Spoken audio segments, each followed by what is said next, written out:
Now, as you can probably tell from the title of this video, betting tipsters aren't all they seem to be. And in this video I'm going to explain exactly why they're ripping you off, how they're doing it, and why, if you want to make more money than you lose from betting, you shouldn't be listening to them. Now, betting tipping itself has been around for a long period of time. Traditionally, it was done by like horse racing pundits and football pundits and people like that. But over the last 20 years or so, as the internet has continued to grow in popularity, more and more of these tipsters who promote bookmakers are appearing online on social media on places like Twitter, Instagram, Facebook, probably even here on YouTube. Now, as I said, betting tipsters are not all they seem to be, and they're certainly not people to be trusting with your money and with your bets. Now, tipsters miss out the one key, most important thing which separates people who bet recreationally and generally don't make any money long term from people who bet successfully and make more money than they lose. And that one thing is price. Price is the most important thing, and if it's so important, I'll put it up in big letters on the screen there.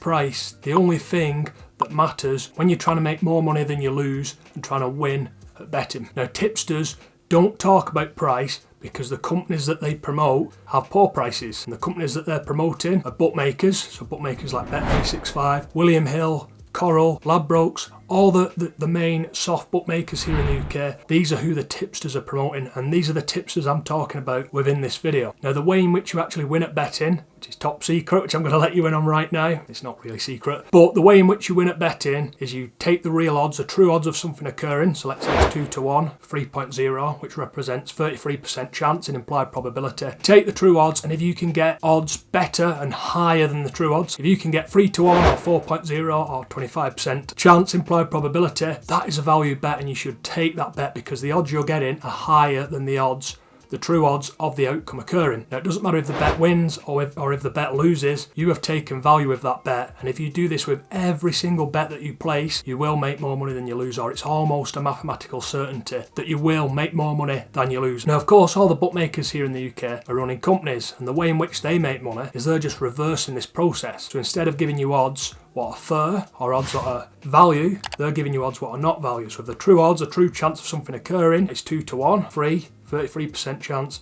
they might offer you something like 1 to 1, evens, 2.0, or 50%. So they're offering you worse odds than what the true odds are, and they do this with every bet that they allow you to take, every market they have. They're offering you, the customer, me, the customer, really poor value. So this means, of course, if you're always betting with bookmakers odds and you're always placing bets on odds what are shorter than the true odds, over the long term, it's almost a mathematical certainty that you'll lose more money than you win. And I think there's a misconception sometimes that there's a big group of very clever people who know sport really well working for bookmakers and working it out so they always make profit and they always stay in business. When in reality, the bookmaking industry and the concept behind how bookmakers make money is very simple, and it's just basic maths. Now, you can still win at betting regardless of the bookmakers giving their customers, just like me and just like you, rip off prices. There's things like match betting, arbitrage, value betting. There's a few different things you can use which have a definable guaranteed edge where you'll make more money than you lose. But I'm guessing, as you know, if you're watching this channel, if you do those things and if you do make more money than you lose by taking mathematical value from the bookmaker, you get emails like this and like this, which essentially say, we've had a look at your account, you're someone who's winning more money than you're losing, and as a result of this, we're going to place some restrictions on your account. We're going to make your max bet like 10p, we're going to ban you from free bets, and we're going to do everything we can without literally kicking you out the back door to make you leave our company and stop making money off us. Now, that is the truth behind the betting industry. Anyone who's smart and anyone who's winning more money than they're losing gets banned by the bookmakers. No ifs, no buts, no ways around it. That is how it works. But would you believe it, tipsters are not informing you of this information. There's no mention of any of this on their social profiles. There's no mention of price and how the odds are shorter than the true odds. As I've just said, you need odds higher than the true odds to make money long term. No mention of price, no mention of the fact that bookmakers ban winning players. This is certainly a red flag. So what are these tipsters actually doing? If they're not giving away valuable tips and they're not trying to help you make money, what the hell are they doing? Well, in reality, they're trying to make money from you. Now, it does get a little bit confusing, but I'll break it down as easily as I possibly can. Betting tipsters are essentially middlemen for the bookmakers.